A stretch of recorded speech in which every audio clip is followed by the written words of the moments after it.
Psyllium seems to live in two internet worlds. One says it is just old-school constipation powder, and the other says it traps everything bad in your body. What is the sober version? The sober version starts with texture. Psyllium is a soluble fiber that absorbs water and forms a thick gel. That gel changes how material moves through the gut. In the colon, it can hold water and stool, making hard stool easier to pass.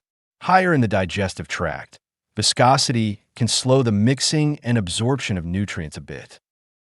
If someone is buying it because they are constipated, what should they expect first? More bowel movements, softer stool, less straining, or just more gas? Usually the first win is texture and ease, not a dramatic overnight purge.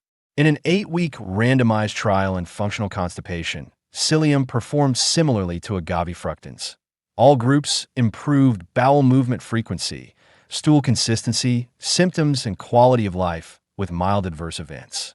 A smaller motility capsule analysis found clinical responses without clear changes in transit time, which hints that stool water and gel behavior may matter more than simply speeding the colon.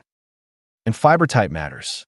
In functional bowel disorders, a 2026 systematic review found mixed but often positive short-term symptom results across different fibers. Psyllium specifically improved stool consistency in included studies.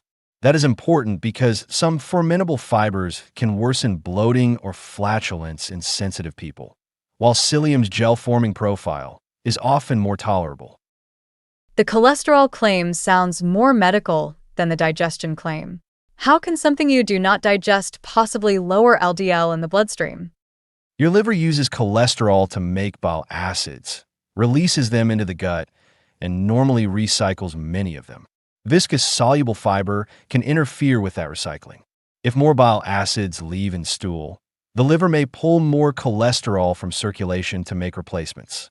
The effect is usually modest, but it is a cleaner marker pathway than many supplement claims because LDL can be measured before and after. That gel is exactly what makes me nervous. If it swells in water, what stops it from swelling in the throat or sitting like paste in the gut? The glucose story is also about viscosity. When a gel thickens the meal environment, carbohydrates can mix with digestive enzymes and reach the absorptive surface more slowly. That does not cancel the carbohydrate, and it is not diabetes treatment by itself. But for some people, especially those eating low-fiber meals, it can soften the post-meal rise. So if the goal is glucose or fullness, does timing matter? Is Psyllium more useful before a meal, with a meal, or whenever someone remembers? Timing matters most when medications are involved. Because Psyllium changes viscosity and can affect absorption, it is wise to separate it from some medicines rather than swallowing everything together. Anyone using diabetes drugs, cholesterol drugs, thyroid medicine, or narrow-margin prescriptions should ask a clinician or pharmacist how far apart to space doses. What about the weight loss angle? People see fiber blends with Psyllium and assume the powder is doing the whole job. Is that fair? It is not fair to treat Psyllium as a standalone fat loss drug. Recent trials are interesting, but often bundled. One 2026 lifestyle program used dietary advice plus supplements and saw weight and fat mass changes in fiber groups. A 2024 trial used a blend of glucomannan, inulin, and Psyllium and reported weight loss, but also a high rate of gastrointestinal events. Psyllium may help appetite structure. It does not replace the energy balance problem. The most underrated instruction is to start low and increase gradually.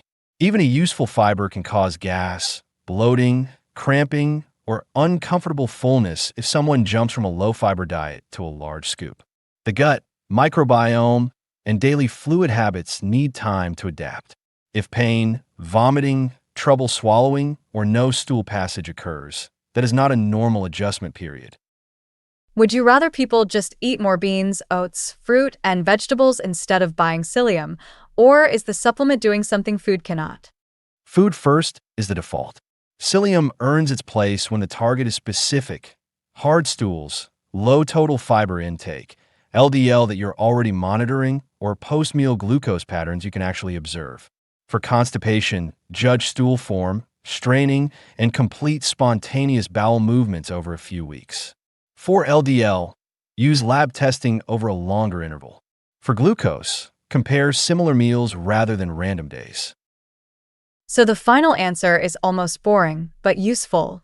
Psyllium is a water-dependent gel tool.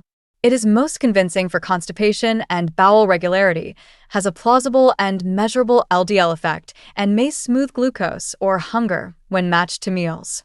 The deal breakers are dry dosing, impatience, and expecting one scoop to replace a high-fiber eating pattern.